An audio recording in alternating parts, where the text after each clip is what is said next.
Thank you, Hoy, and welcome everyone to this session of the first EPIC conference.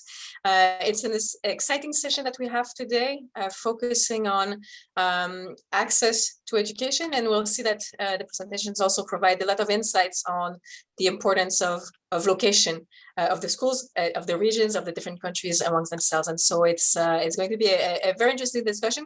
As Hoy mentioned, I encourage you strongly to put questions in the chat and to collect your ideas over there. We will take a slight question after each presentation, and then we will reserve most of them for the discussion after the presentations. So we have five presentations.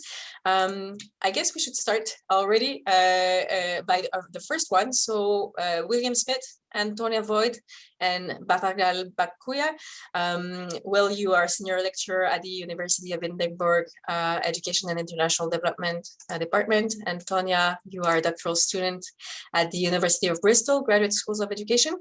And Batjargal, you are executive director of the Mongolian Education Alliance. And so today you're going to present to us about your paper, Barriers to Secondary Education in the Asia-Pacific region, and with a specific focus on Mongolia.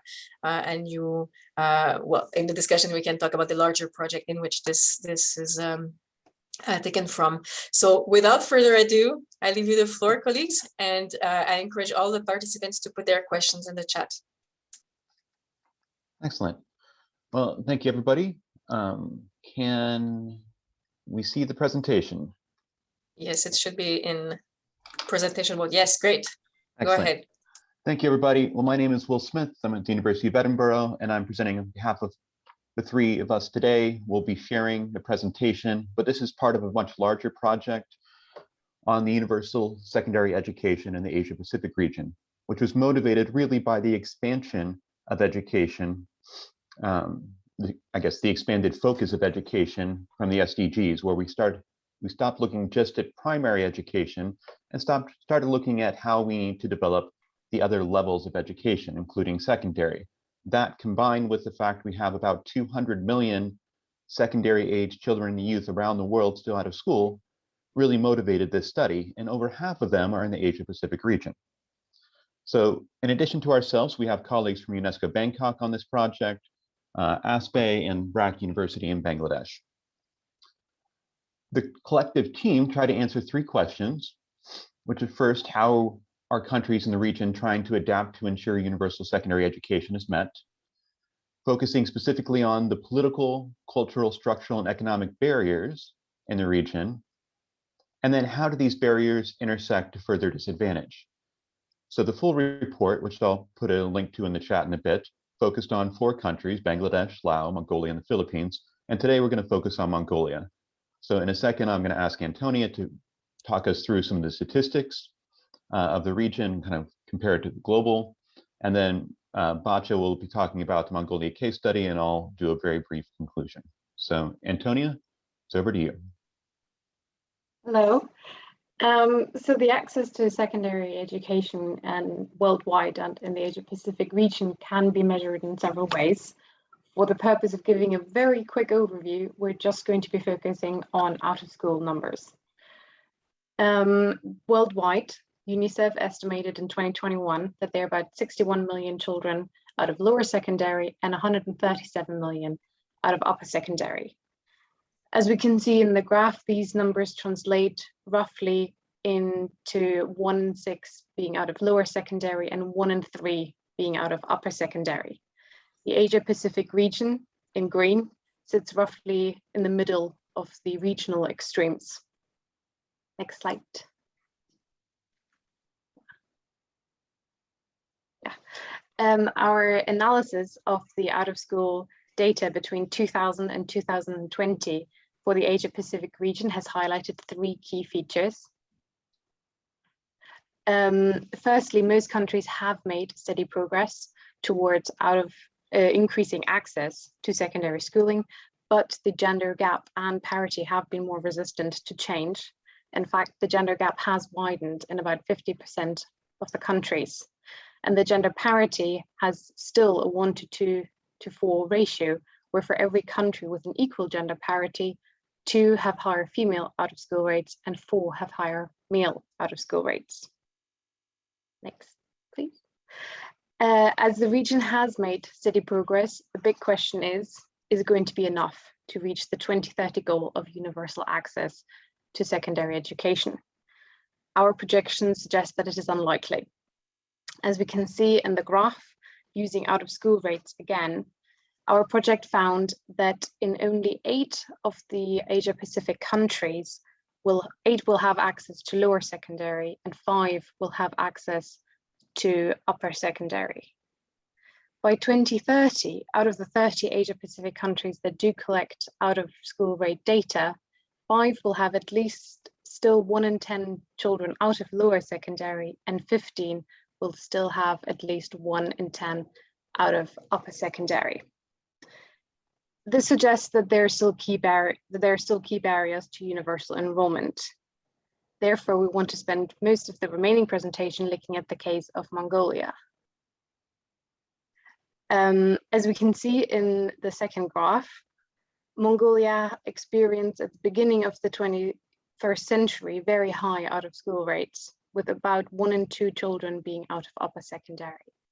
But our projections suggest that it could reach near universal lower and upper secondary enrollment by 2030, one of the very few countries in the Asia-Pacific region. Therefore, Batja will now elaborate more closely on the steps that Mongolia has taken to increase access and which barriers still remain. Thank you, Antonia. So from the graphs that you see that Mongolia has quite high net and gross enrollment rates in terms of lower and upper secondary education. So how we reach to that is first in the legislations, the right to education has been guaranteed. For instance, by the Constitution, 1992 Constitution guarantees that every citizen has access to 12 years of education free of charge. And further, in the 2002 law on education, the guarantees 9 years of education as compulsory education. And recently, in 2016, one of the first and progressive laws, which is the law on rights of people with disabilities, further enables children with disabilities to have education, not only in special schools, but also in mainstream schools. And then one of the creative measures to enable access to children of herder families, the free boarding schools were introduced, and we have had a very good system that was established during the socialist regime. The other measures that were introduced in 2000s were provision of free textbooks to all primary students, and also about 40% of secondary students through the textbook rental scheme. So these are some of the measures that was taken to enable access to education. However, there are still persisting barriers. So as Will mentioned, we've looked at the barriers in 4 different groups. The first group that we are in Mongolian case, which was one of the largest barriers, was economic. So informal fees or donations paid by families is hindering access of children. So in one of the research, it said that about 80% of families who responded to the questionnaire said that they paid one type of informal payments or donations to school. The other barrier, which is a structural barrier, is residency registration limit, which limits access of children of internal migrants, migrants from rural areas to urban areas.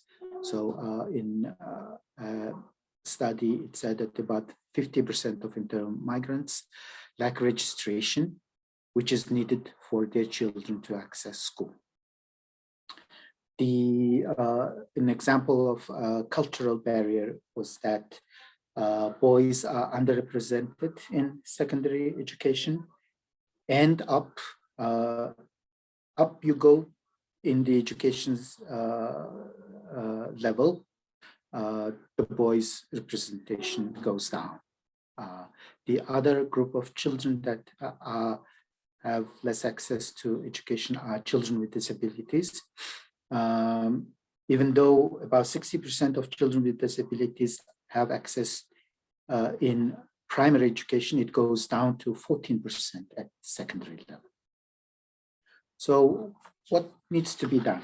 If you look at the full report, there are more recommendations, but some of the few most important ones are first, data. If you look at the out-of-school children, we need to have an agreed definition, because in our case, the out-of-school children are in data, there are identified in two different ways. One is school dropouts, and in other set of data, they are registered as out-of-school children. So it needs to be harmonized and collect the data and improve monitoring so that we know who and where is out of not accessing schools. The other recommendation that we made to decrease the barrier in terms of economy is to increase accountability and transparency, especially at the school level. So the donations, informal payments collected at schools need to be reported at least, and it needs to be regulated. And finally, the nomadic families, which makes up about 20% of population, we thought that the education content and materials need to be reviewed so that it is better aligned with their needs and way of life.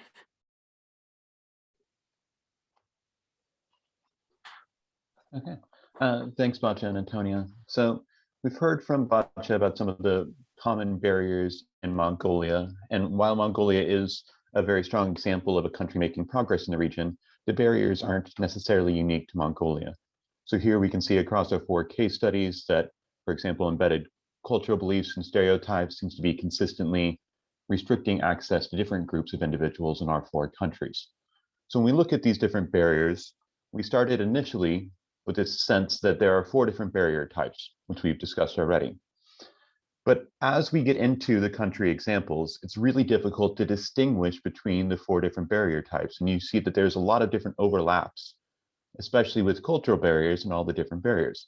So we wanted to, in the appendix, describe kind of our thinking in ways that other individuals might look at identifying and trying to start addressing some of these barriers to education. So, and you could start at the margins, start with those that really perhaps are independent of the other barrier types. And these remedies seem to be more formal. They're often at a single level. So they might be at a school level or a regional level or a policy level. They tend to require less time and resources, but aren't really sufficient for sustained long-term change. Right? If we think about just putting in a policy, that's not enough. So instead, you might want to start working on the overlapping barriers. And there's some benefits to this because it's going to lead to longer lasting change, but it's going to be time consuming. It requires more resources. It's a collaborative response that often has to occur at multiple levels within a country. So it's up really to how you want to make progress to where you start responding to some of these barriers. Our full report gives some examples of both. So addressing barriers at the margins, we can see that, examples of political will, such as putting in compulsory education laws, making them free from fees, fully funding education, which seems to be an issue throughout the region. We've already talked about Mongolia's example for ensuring all children can physically access school facilities through boarding schools. Bangladesh has a nice example of financially supporting marginalized groups through the Bangladesh Female Stipend Program. So all of these are okay independently, but whether or not they really lead to sustained change is partially due to how we address the overlapping nature of these barriers. So if we think about, overlapping barriers, we can think about the need really for a coordinated campaign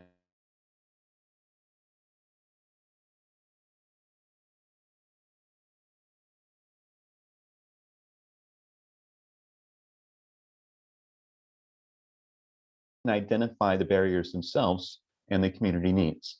After that, then there's needs to be an awareness raising, right, to raise motivation for change. There should be some type of review of existing legal frameworks and policies, because we don't want to push change against something that doesn't have an effective enabling environment. So we need to have the right legal framework in place for us to affect change. And then there should be talks and efforts to align this policy with practice. So these are just some of the initial steps. It's sustained effort, comprehensive action, coordinated campaign, if we're going to really address the overlapping barriers to secondary education. All right, so that's it for us. I'll put the link to the report in the chat, and I really appreciate everybody joining us today. Thanks. Thank you very much, Will, Antonia, and Batjargal. This is really interesting. We have some reactions in the chat, and perhaps I'll pick on just one comment from Baishem Baba. They're asking about, about the data collection and data for the monitoring of the education system, and asking, this data should be collected anyway for the SDG monitoring. And so one point that Batjargal, as mentioned in the presentation, was about defining the dropouts. And so I don't know if it's a short enough answer. So like, what confusion could there be about defining a dropout or not, or an enrollment or attendance in the context of Mongolia? So I don't know if you want to react now, or we can push it to the end if you want, yeah? Yeah, in terms of the dropout or out of school, in our system, the education system registers those who has been in the school and dropped out as dropouts. But it does not reflect the children who has never been to the system. All right. And this is not recognized in education planning, and so that is the area I wanted to express, and I'm sorry if I was not clear enough. No, not at all. It's interesting. Of course, data is collected for to monitor SDGs, but the issues about the reliability of data, and it's whether this data is used. So absolutely. No, I think it's interesting to see how different countries are also collecting different ways of understanding dropouts. Thank you, colleagues. We'll certainly come back to that discussion on out of school children or adolescents later in the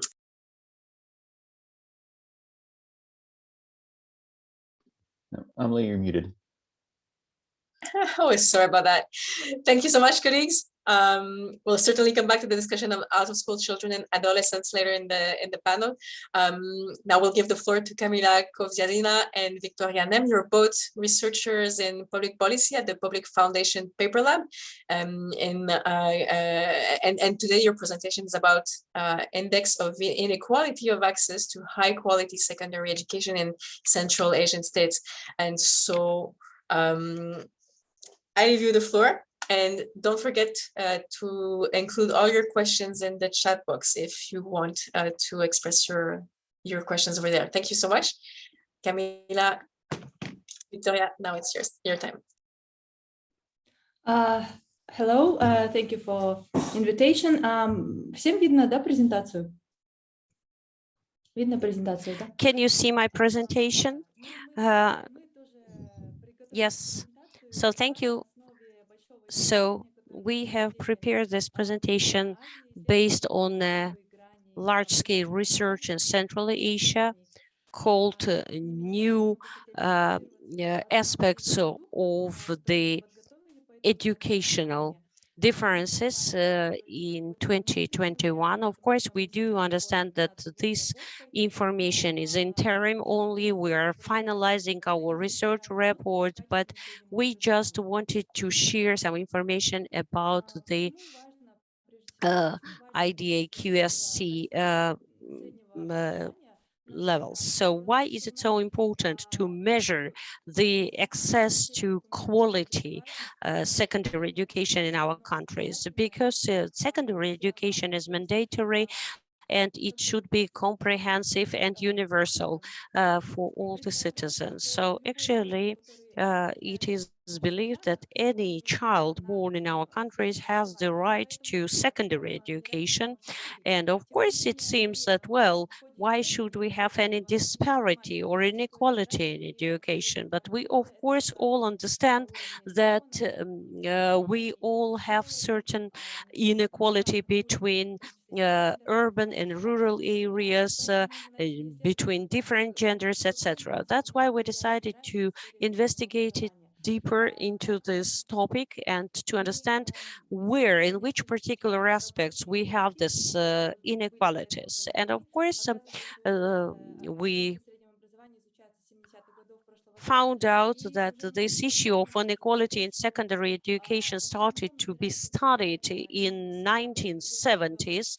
And of course, family and the family origin and the status of the family matters in the access to education, as the previous researchers also confirmed. And again, if a child is born in a wealthy family, in a wealthy household, he or she has better access to education, gets better and higher quality education, again forms a better quality family, and his or her kids have again access to better education.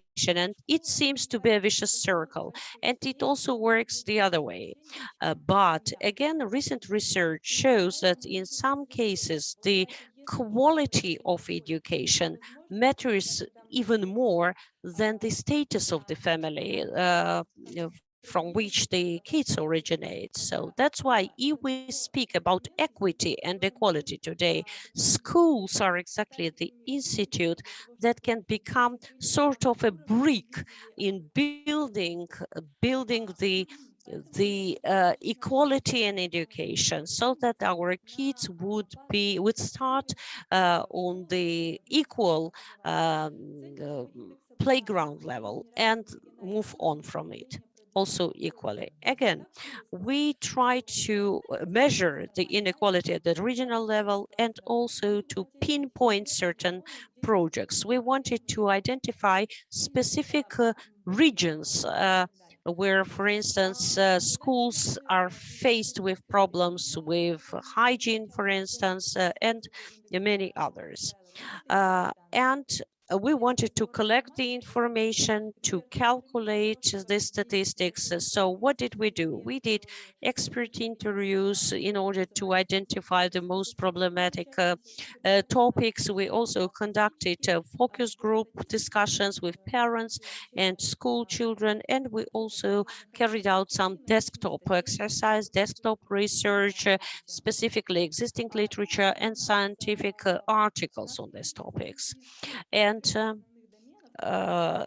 actually, we had three major domains or criteria, as we call them, to make this analysis. Like, for instance, first criteria or domain was the conditions of education. Like, for instance, the share or percentage of schools that are in emergency technical condition, in poor technical condition. Also, the percentage of schools with 3 shifts of education. Actually, we have really very high birth rates in Central Asia, and the workload and the load on schools is increasing year to year. That's why we chose this particular criteria, because sometimes we have classes where there are 40 school children sitting in one room, and of course it is an unsurmountable task for the teacher to handle this huge class, and sometimes the school principals try to tackle this problem by splitting the school process into 2 or 3 shifts, and some students attend classes early in the morning, whereas others have to go to school very late in the evening. So of course, hence the inequality in the quality of education. And also, we had a very important criteria, the percentage of schools where toilets are located outdoors. So actually, this is a very important criteria, because that means actually that during winter times, many kids cannot attend schools because they have to use toilets outdoors. They have to put on their clothes, their coats, their boots, go in the yard to go to the toilet and come back.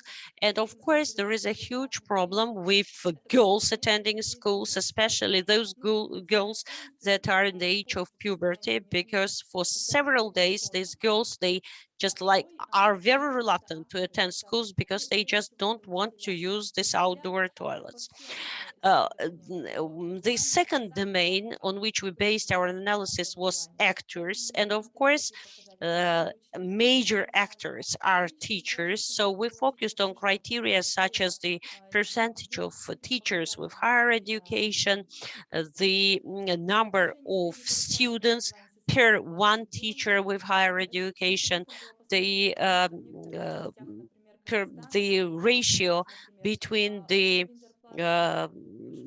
rate, the level of salaries and the level of education, like in comparison between urban areas and rural areas. And because, you know, in rural areas especially, teaching is just a very low paid and very prestigious job.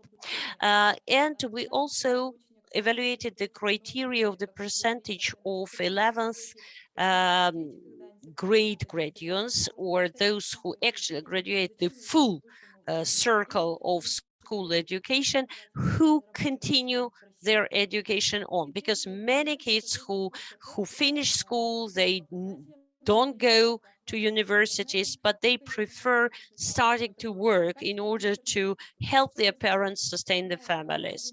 And one more domain that we evaluated was access to ICT.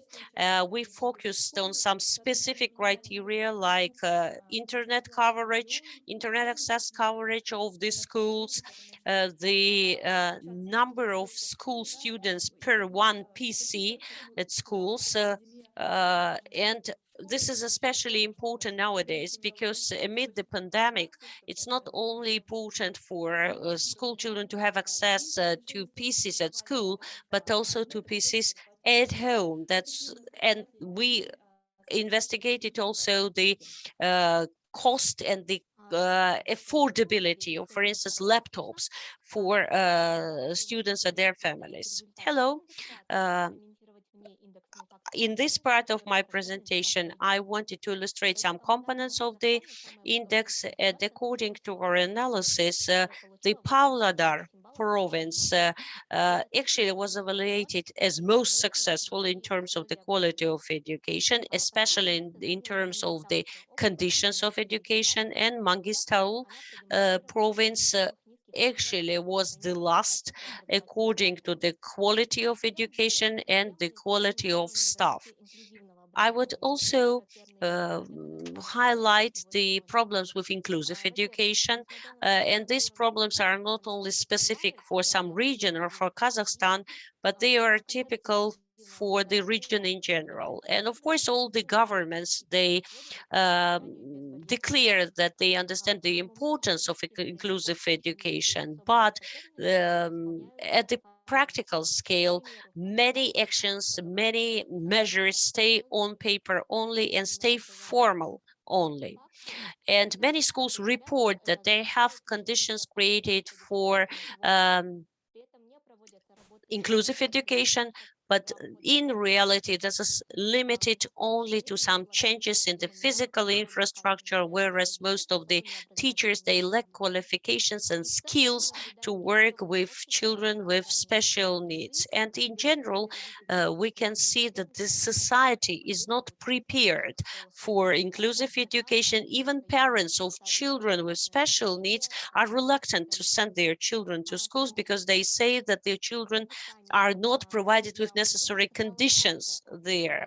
Again, in Kyrgyzstan, the Naren province was the leading one in terms of the quality of education, and the town of Osh turned out to be one of the worst in terms of the criteria. As for the access to quality education, it is very seriously determined, and this seriously depends on the ethnic origin of the kids and the language they can speak. So there is a lack of educational resources and teachers who are able to teach in the languages of ethnic minorities.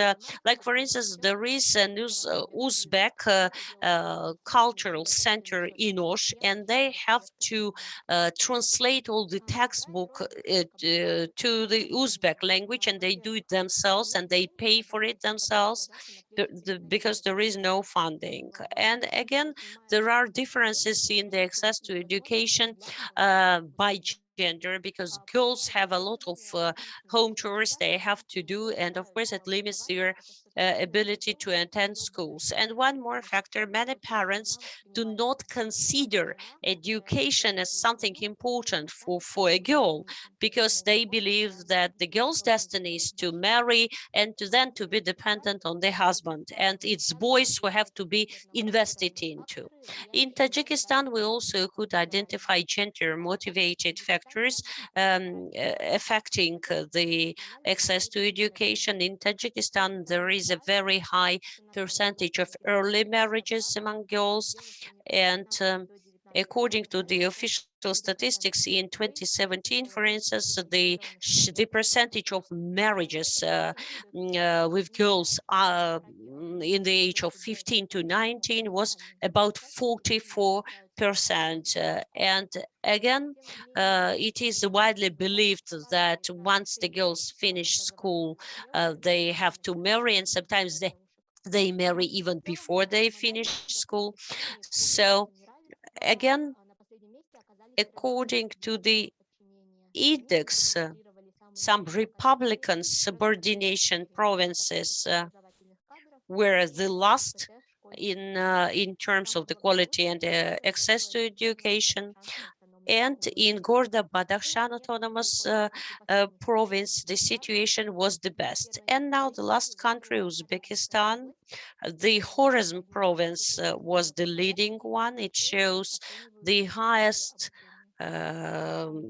indicators in terms of the quality of education in all the three domains, and the Tashkent province actually rated the last. And in this country, labor migration among parents is a factor influencing the access to education.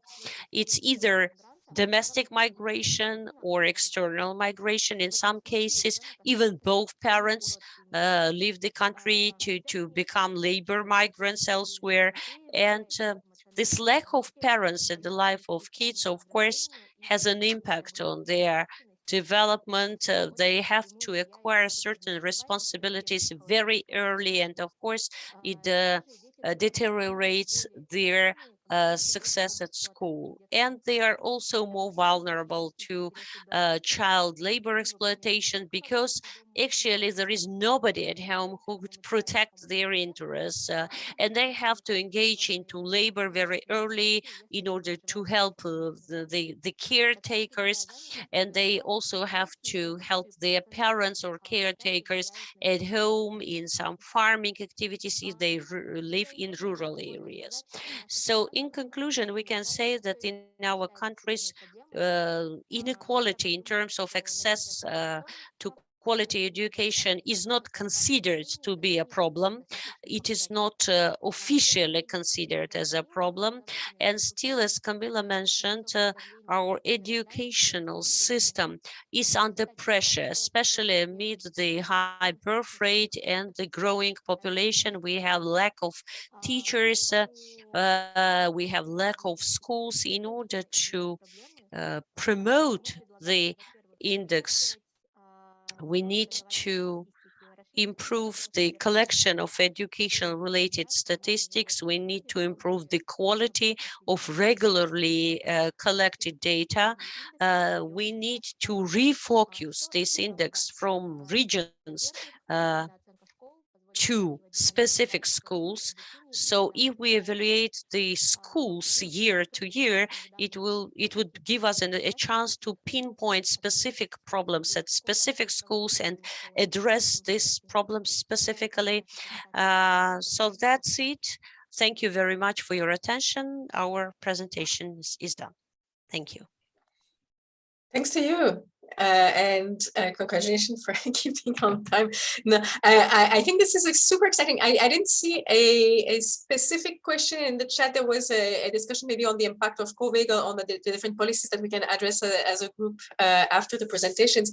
But I'm specifically interested in your results, Kamila and Victoria, because you really show that even within provinces or regions that score high or low, it's possible that cities, like the cities of Osh that you mentioned, right? It was really, let's say, bad performing compared to the region. And so in your conclusion, when you say that we really have to dig down and to go at the micro level to really make sure that the policies are really well targeted and that are efficient and, you know, can lead to sustainable results. I think this is really a key strategy. Well, maybe I'm a bit biased because I focus on micro planning for education, but I think this is a really interesting presentation that you just showed us. Now, and it's also a really interesting segue into the next presentation. We're going to listen now to Zhaslan Nurbaev. He's associate professor at Gimli of the Eurasian National University.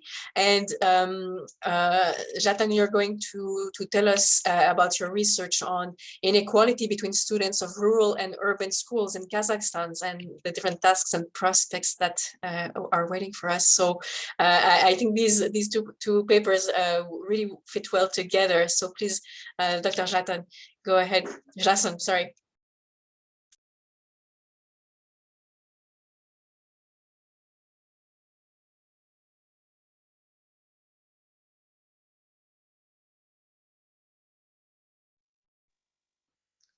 Можно уточняющий вопрос? Вы мне предоставили слово, да? Потому что... Yeah, so have you given me the floor? Yes, please go ahead. Because it seems that according to our agenda, somebody else had to present first before me, but I'm fine with it. It happens that the colleague is lost in another parallel session. So if you agree, we'll give you the floor right now.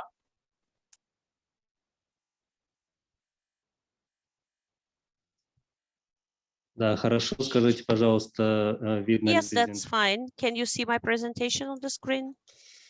We see it in presenter mode, so you might want to put the setting at the top for the other type of presentation mode. Julia, maybe you can give some indication to our colleague.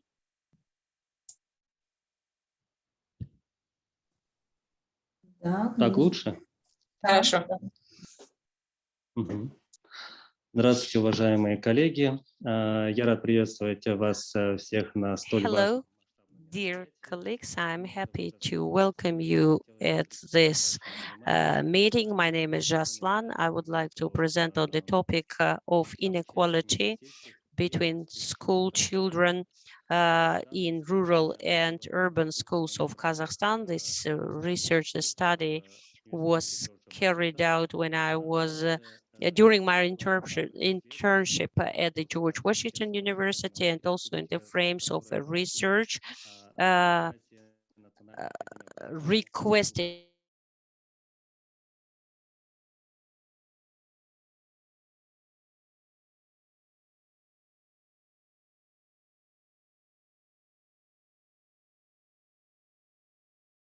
identify factors that had an impact on the quality of education, and also to identify the root causes of the factors, and to try to analyze both and to try to give recommendations to tackle these challenges. So today in Kazakhstan, access to education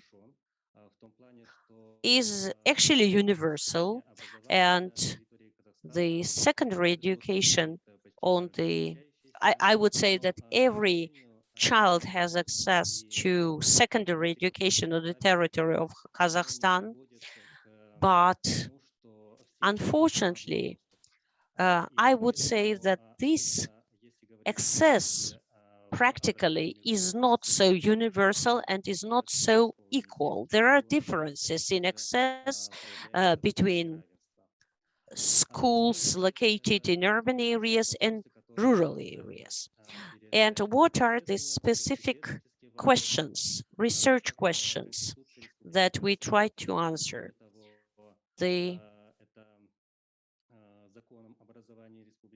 In the constitution and in the education law, the principle of equal access to education is declared as one of the first priority principles. And also in 2018, Kazakhstan ranked among the top 10 countries in terms of the access to education.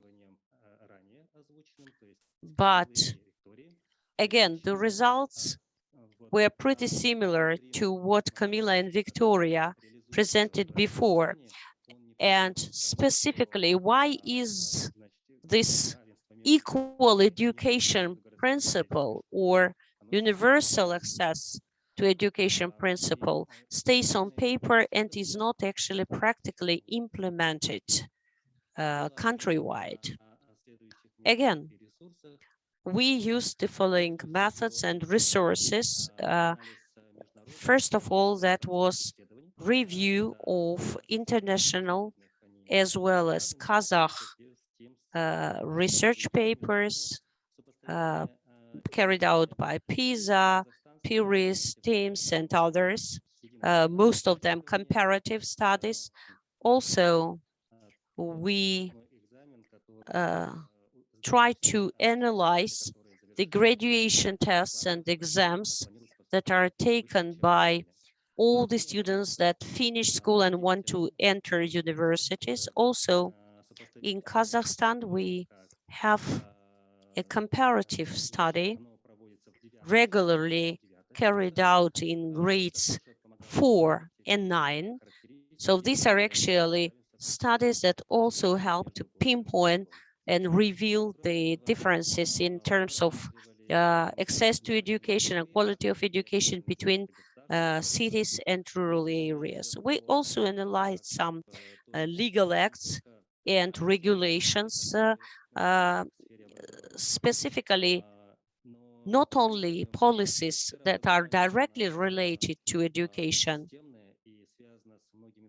but you know that education is closely related to different other spheres of human activities, that's of human life. That's why we actually also studied policies that regulate life and activities of the rural population, like, for instance, the regional development programs, the digitalization of the regions, etc. So in addition to some empirical data, we carried out expert interviews, and our partner, the Academy of National Education, helped us to carry out a large-scale online survey in May last year. So again, if we look at the data in general, we can say that over 70% of schools in Kazakhstan are rural schools. And so in rural areas, schools have the number of school children up to 100, 150. So what is difficult? This is actually the major difficulty for the rural schools, that they have small numbers of school children, and this is a specific feature of rural schools. And the analysis of international as well as Kazakh literature on education gave us data to actually evaluate the quality and the success rates of education based on actually school marks. Specifically, for instance, here, this graph shows the school marks of school children in grade 4 and grade 9. And we can see that actually this is a good trend. It's an upward trend. And this data confirm actually the data from the unified national exam taken by the school graduates. Again, there is a certain threshold that the students have to pass if they want to enter universities and to become teachers. Like last year, for instance, it was the score of 70. And next year, they want to have it increased to 75. And only 30% of rural school graduates actually passed the threshold. That is 70, the score of 70. So that means that they were able to continue their education in universities, but we do not know whether all these people or which portion of the people actually decided to study at pedagogical faculties of universities, and how many of them want to become teachers. That's again about the quality of the faculty staff at schools. And we also analyzed the reports of international comparative studies like PISA studies for different years. And again, speaking about the exams on the territory of Kazakhstan in 2019, 2018, also back in 2015, the data from those exams show that there is a stable trend amongst rural school students to lag behind urban school students in terms of the quality and success of education. And our next study question was the qualifications of teachers in rural and urban schools, and this analysis was based on the data provided by our Information and Analytical Center. And these are the data they regularly, annually publish on their site. And I would mention that in 2018, for instance, there were twice as many teachers with the highest qualifications category than in urban schools, in rural areas, I mean. Today, this data have changed, and especially in 2020 and 2021. And again, why did we consider the highest category specifically? Because this category includes teachers who have very good education, very long professional experience, and they are capable of delivering good quality lessons and conveying good quality knowledge. And amongst other categories, of course, the share of rural teachers is higher. And again, speaking about the qualifications of the teachers between the city and the village, again, of course, there are a lot of factors that have an impact on these differences.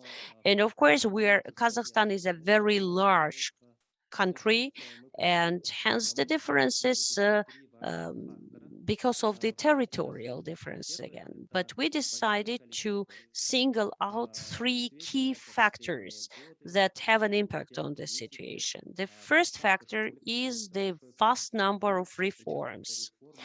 So in recent years, Kazakhstan has been having a lot of reforms, reforms that have an impact on separate subjects taught at schools, as well as reforms that are large scale, that change the education system in general. And one of such reforms is the modernization of the education system. And by the way, a part of this problem is also weak monitoring of the implementation of the reforms. So there are reforms out there, the reforms are being implemented, but these reforms and their efficiency are monitored by the implementers themselves, and there is no objective external monitoring of these reforms and their implementation. Another factor that is responsible for this inequality between rural and city schools in Kazakhstan is the weak academic and scientific support for the programs that are implemented by the state. And one more factor is the huge workload on teachers. And sometimes it's a lot of unpaid work. So there are some international studies, specifically back in 2018, some studies showed that Kazakh teachers had really very high workload. Actually, they rated the second after Japanese teachers in terms of the workload. And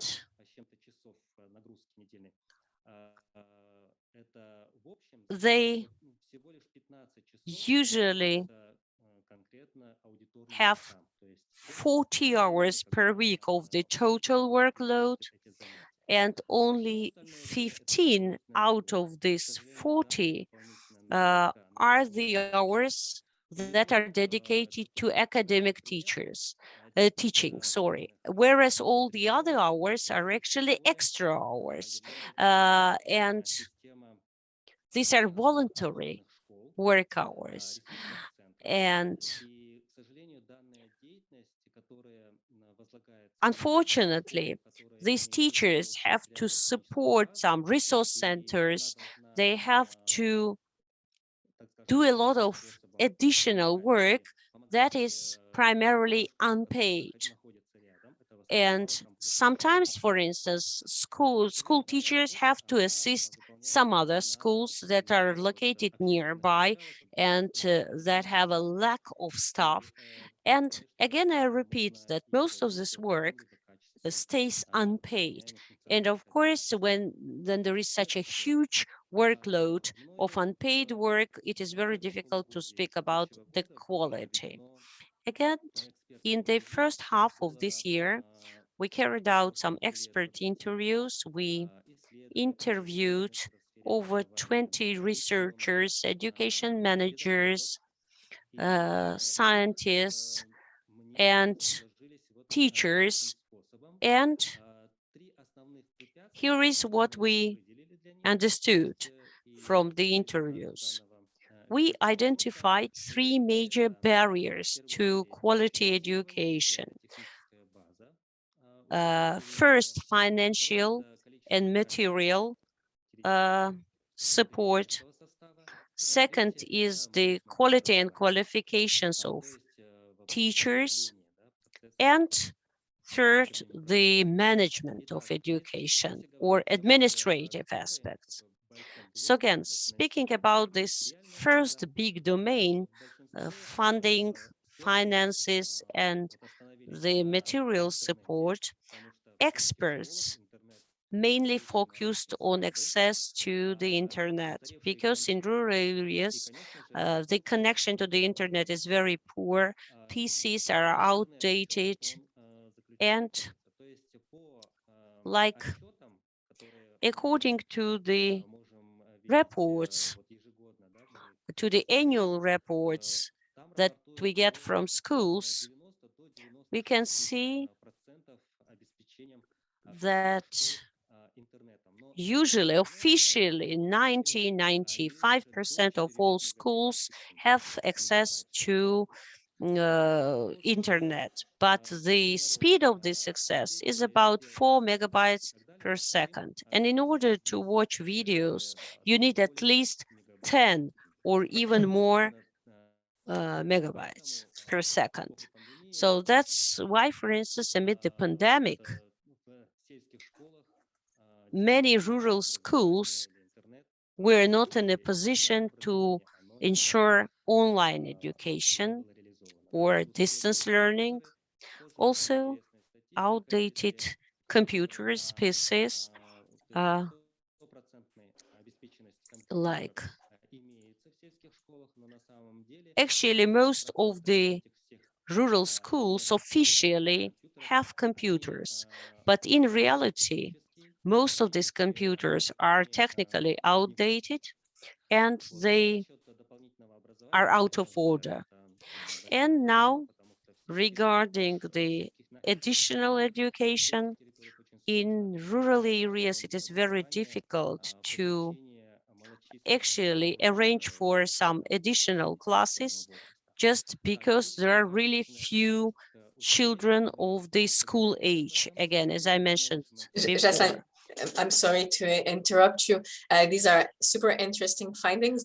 And I'm sorry to interrupt you while you share these with us, but if you could make sure to present them relatively quickly so that we can have room for everyone in the session. Thank you. Хорошо, спасибо большое.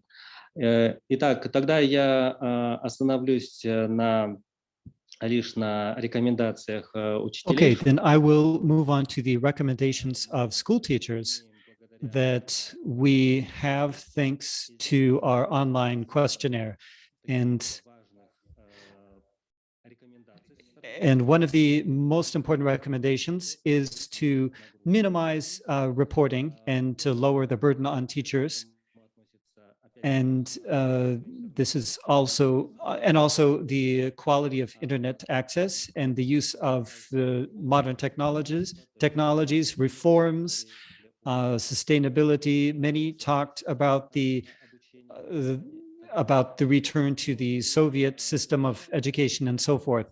To sum things up, we gathered the many different conclusions and recommendations, and I would like to mention the most important ones. First of all, the concept of developing rural schools.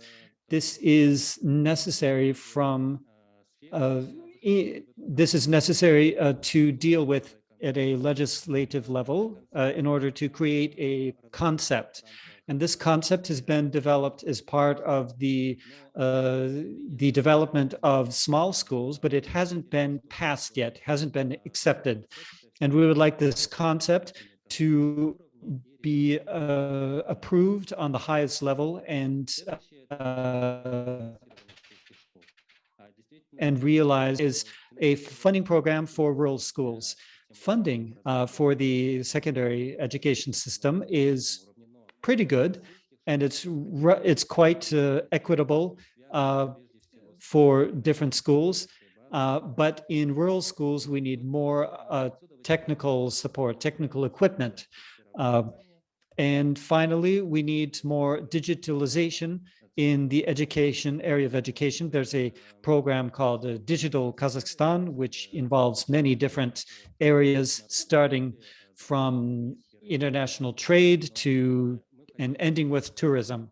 And we would like to propose digitalization in education, a separate vector, a separate program that would deal with the issues of secondary education, especially those facing rural schools. Thank you for your attention, and I will finish here. Thank you so much. Thank you very much for your presentation.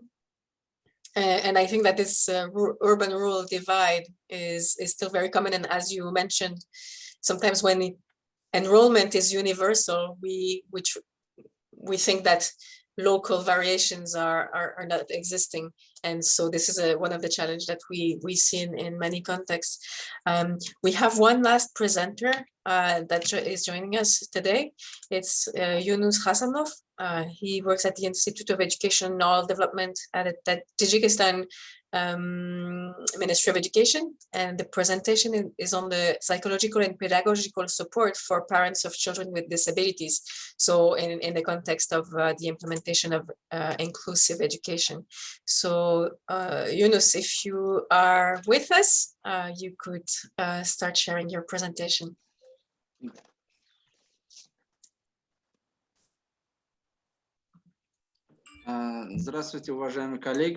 Hello, dear colleagues and participants of this international conference. I apologize, I don't have a presentation to show you. I just have my own talk, my presentation to share. So please allow me to begin. Of course. The subject of my talk today is psychological and pedagogical support for the parents of children with disabilities in the context of inclusive education. The family is a special microcosm where we see happy and sad stories of human relations taking place.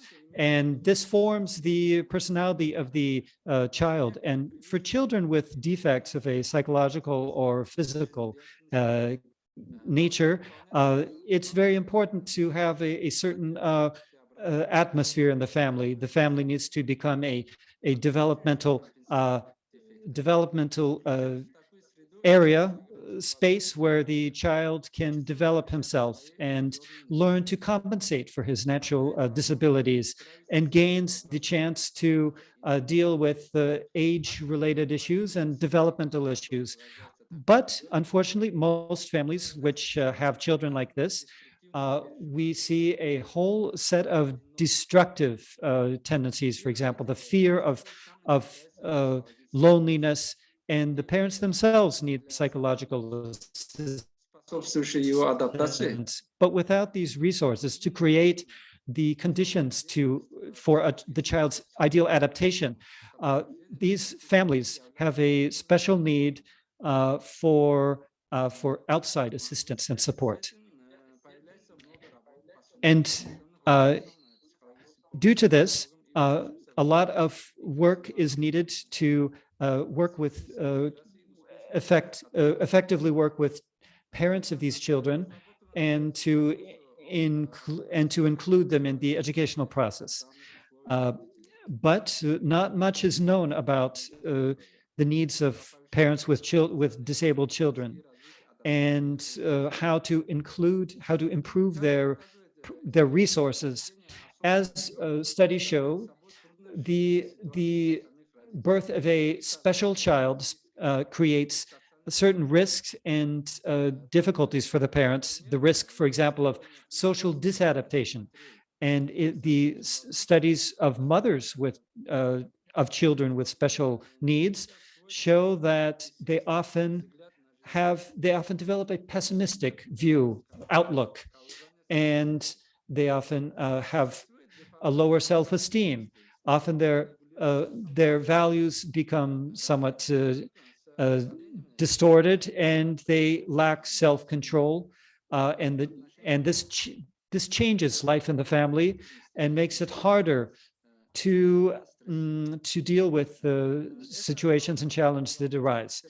And the possibility of involving child in an inclusive education process and working with the child, corrective work with the child, within which the parents have a certain role, can provide a lot of assistance.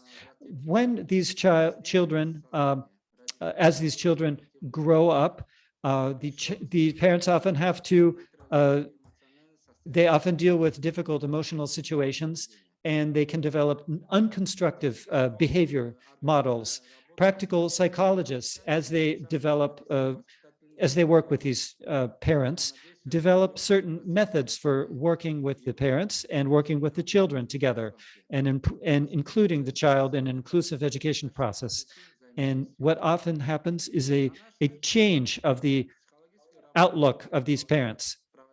In our opinion, psychological work should take place in the context of a parents' club with parents of children with special needs. And these parents can develop social skills and skills in overcoming challenges. And this is all an important part of inclusive education, and can help to lessen the consequences of the difficult emotional situation of the parents themselves with the special needs children. To summarize, it's important to note that the social and pedagogical support of parents should also involve other family members, because this can improve the outcomes for children with special needs and for the family as a whole. And all of this is possible only if there's full acceptance of the child in the family and full of love directed towards the children. Thank you for your attention. Thank you for this sharing with us your reflections on this topic. I think one point that your comment had with the other presentations today is that local constraints call for local solutions, and the fact that you're suggesting family clubs or parents club and school level or community level support. I think this is connecting a bit with Victoria and our colleague from the Paper Lab presentation a bit earlier, Victoria and Kamila, sorry. I think we had a set of very interesting presentations. I couldn't see specific questions in the chat. We had a comment earlier on how could be the impact on COVID on the different policy leads that you all have identified in your recommendations and takeaways from your research. So that's a topic we could address if one of the panelists would like to take the lead on this.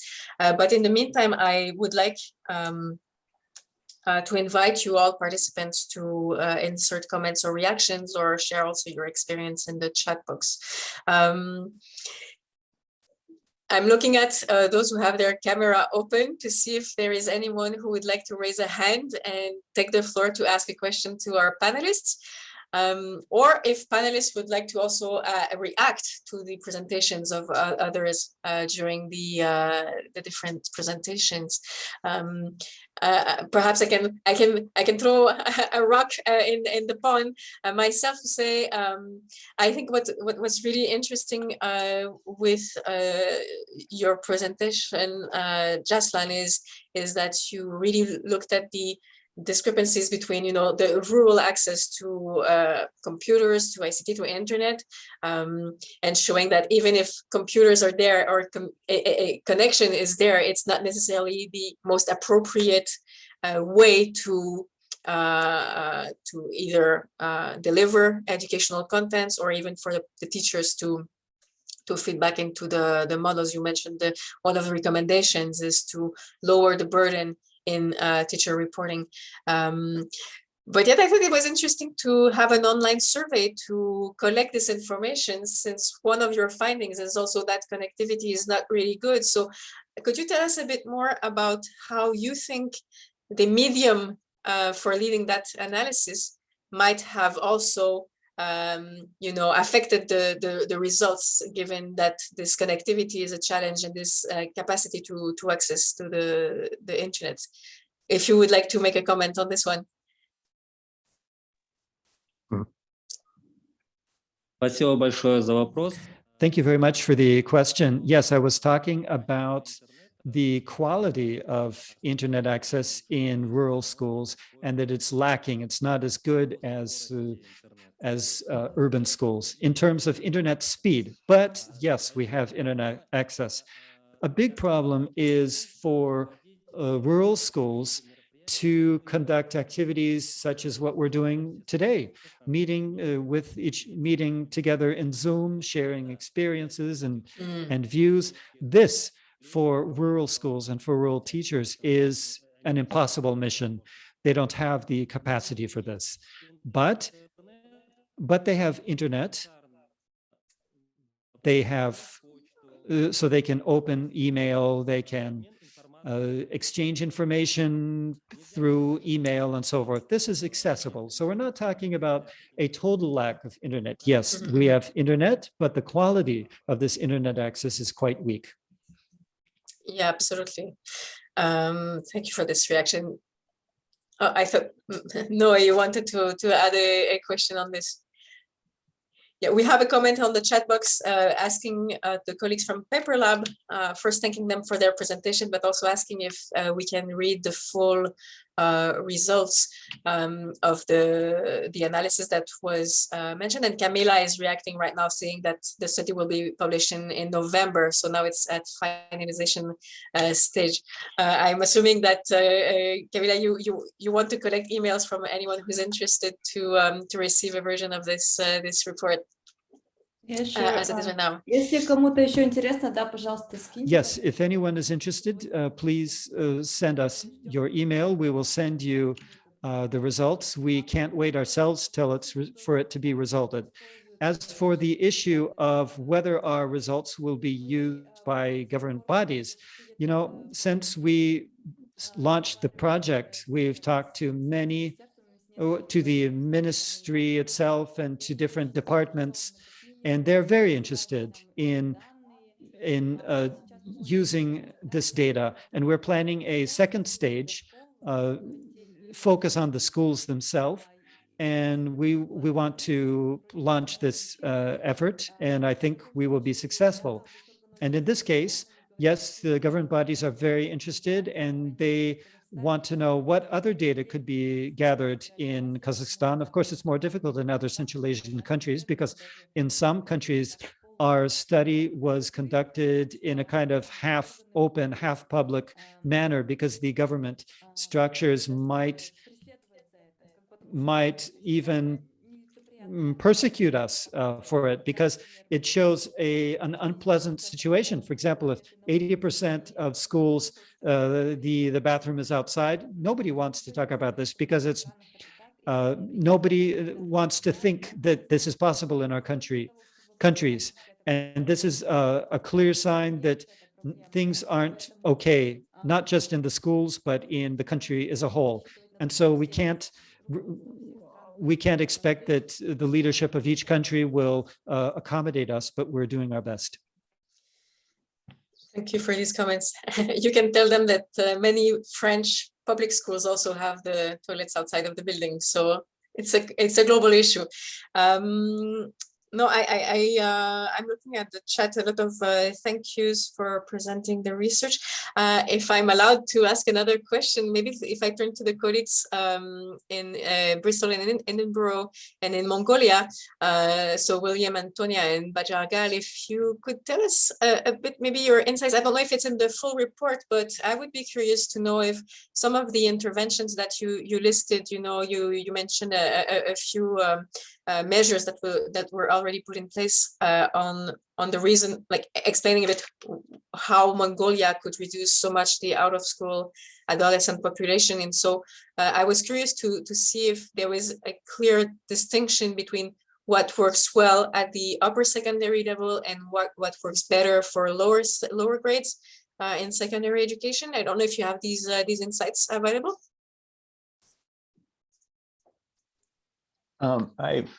We haven't distinguished between upper and lower secondary. So I know that one of the challenges with looking at increasingly focusing on secondary is the data quality in the region. So I know Antonia, when she was doing her analysis, and feel free to stop in here, Antonia, really had a hard time finding consistent data across time points to see this type of trend. So we did the best we can, and then we ended up having to cluster those, I think, at a secondary level, regardless of upper or lower secondary. So Antonia, any other things you'd like to add on the data quality? And then Batja, I don't know if you want to talk about, if there is a real difference within Mongolia on these two levels. I think, Will, you already covered it all. Data collection was very difficult, especially for Mongolia, since, as Batja explained, there is the data isn't entirely reliable. So it's more of a general picture than an exact science in this case. Yeah, can you remind us how you collected the information? So for our projections, we use UIS data.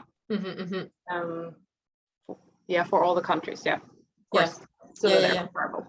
No, and I guess it's also dependent on the structure of the grades within secondary education, like what is lower, what is upper. And in Mongolia, if I'm correct, it's 4 grades for lower and 2 grades for upper secondary. So that might also put a bit of noise in the interpretation of the results, saying that it's not necessarily same durations, and so the impact has less time to be visible. Great. So I see that you're all invited to respond to a quick survey on this event. I'm looking at the clock and I see that this is kind of the call that the session is coming to an end. So I would invite you, colleagues attending, colleagues presenting, if you would like to make a comment or reaction on the results that we presented today, or if you would like to provide additional information on what you commented. I think Julia has her hand raised. Oh yes, Julia, please go ahead.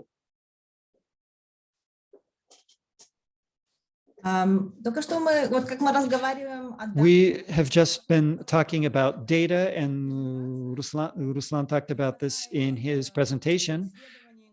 We lack studies that look at the effectiveness of different reforms and projects. So how much these reforms and projects are really improving the education. My question is to all of the presenters. Where do you see the mechanism? What is the possibility of supporting the connections between the use of data and the improvement in the quality of education? Because I discussed this with my colleagues from Central Asia primarily, and I think this is very important, and I would like to hear your opinions regarding this as well. Anyone to pick up? Ну, я думаю, честно говоря, это мы сейчас I тоже think, to be honest, we're also discussing this with colleagues. It's very important to see interdepartmental cooperation, interaction. And our colleagues in their first presentation said that one of the recommendations, and this is true for us as well, that until it's clear that education is not a narrow goal of a certain ministry, it's a general goal. Until that happens, things will be difficult. And we promote this idea right now that civic organizations like ours, all we're interested in is improving quality. Our job is not to say bad things about someone, and this is why we need data. But unfortunately, currently in Central Asian countries, a lot will depend on political will of the country leadership, both at a country level and at the level of particular departments. If they're willing to cooperate with us, if they can, if they understand that this is an important, a common goal, then the issues will be resolved. But currently, everyone's acting in isolation. For example, in Kazakhstan, they're trying to achieve this, but we know that in Kyrgyzstan, for example, there's a difficult political situation, as well as in Uzbekistan, where there's a very strict attitude towards publicizing information, data. And so we have to wait for a political window of opportunity before we can come in and say, and make sure that these studies are public and that they're used and that they lead to an improvement in education outcomes. I hope I've answered the question. Anyone else would like to complement? Many of you work with more qualitative data or aggregated data, but still, Batjargal, would you like to reply? Yeah, I just wanted to add to what Kamila said. I'm sorry. There's someone else also raised their hand. Maybe we could hear our colleague from Kyrgyzstan first, who had his hand raised. Sure. Sorry.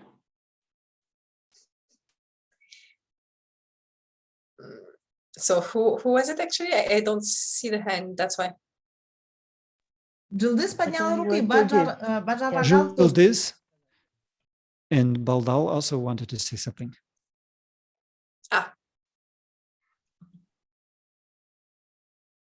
Жылдыз, пожалуйста. Добрый день. Жылдыз, your turn.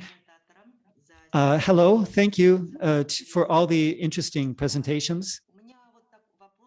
And my question, so I'm one of the representatives, Talim Forum. It's one of the organizations working on a project on promoting innovative approaches in distance learning. And our focus is also of regions far from the center, ethnic minorities, and we want to learn what innovations and what growth potential exists.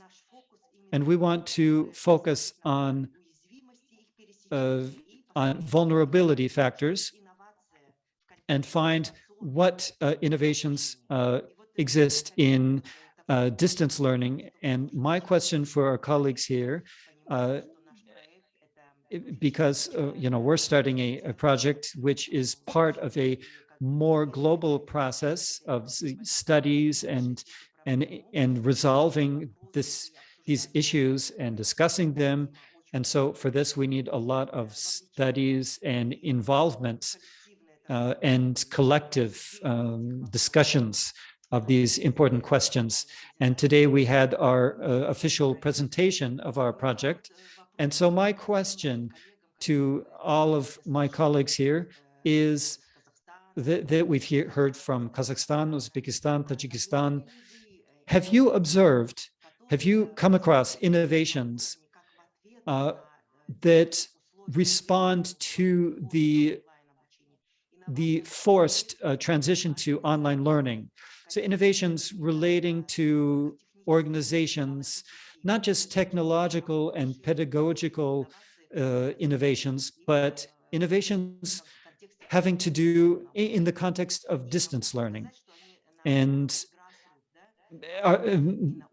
especially on the grassroots level, on the level of teachers communities. For example, in Kyrgyzstan, we find that places where things were very difficult, where there was more of a kind of self-organization and self-mobilization among the teachers, where the teachers are visionaries, and among the expert communities where people, visionary people, got together, and there was a lot of volunteer work and self-mobilization.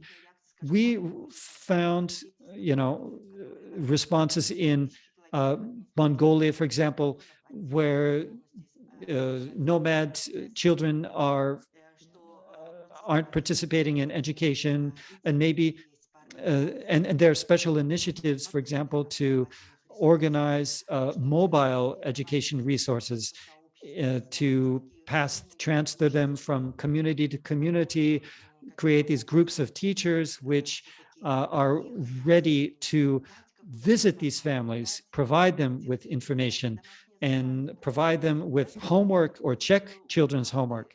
And so my question is whether you have some cases, some examples of this nature on a grassroots level. We criticize a lot, but we understand that the role of the teacher in the situation is becoming even more important than it was before. And as we talk about the issues of digital literacy, digital infrastructure, of course, very much depends. So many people are involved in this, teachers, students, parents, and so forth. And so do you have some examples? We would ask you to share them with us. I will write in the chat box, I'll write my email. And once again, this is the NGO Talim Forum. It's a non-governmental organization, Talim Forum. And we are working on a project with a consortium of organizations, NGOs like Anahit and the civil organization, Nature Conservation of Mongolia. It's a consortium of 3 organizations. Thank you. Thank you for your comment. And indeed, I recommend you put your email in the chat box so that panelists who have suggestions for you can connect. Thank you, colleagues, for the comments in the chat, the thank yous. I think we can follow up, Samantha, on your comment about institutions that provide free online education. There's a lot of resources, maybe if you Google it. Just before we close, I wanted to give the floor to Batjargal. I think you wanted to react to the previous question, and after you, we can close the session. Batjargal, please go ahead. Thank you, Amélie. I just wanted to quickly say that I think evidence-based policy making and use of data is it's some kind of culture. So this culture is coming to us, but education is becoming very much political. Minister is a political appointee for maximum 4 years, and he or she wants to see the results at least within 4 years. But in education, if you do a reform, the outcomes does not come so easily in a short time. So usually what happens is